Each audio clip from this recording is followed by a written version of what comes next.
Today, Israel's president announced his country is ready for another humanitarian pause in the war with Hamas, with hopes of freeing hostages and allowing more aid into Gaza. But the intensity of the ongoing conflict isn't slowing, as Iranian-backed militants launch new attacks on commercial ships right in the Red Sea. ABC's Liz Landers is covering the story from Washington.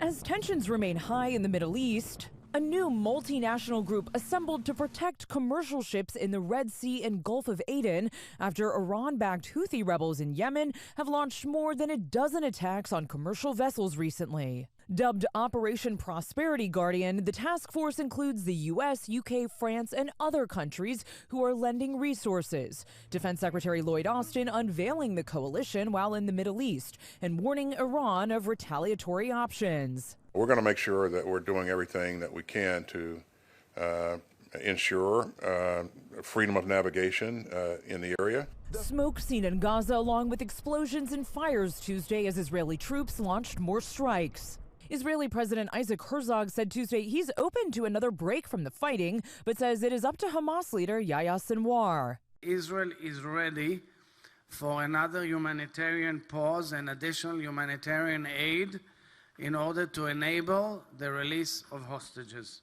And the responsibility lies fully with Sinwar and the leadership of Hamas.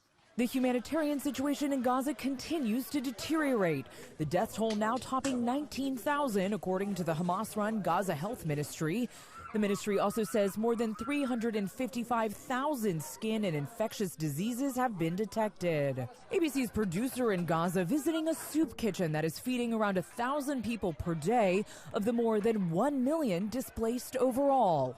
As the U.S. urges Israel to move into a lower intensity stage of fighting, more than 120 hostages remain in Hamas captivity.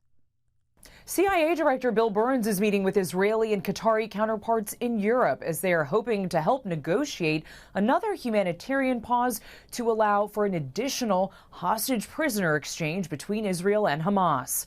In Washington, Liz Landers, ABC News.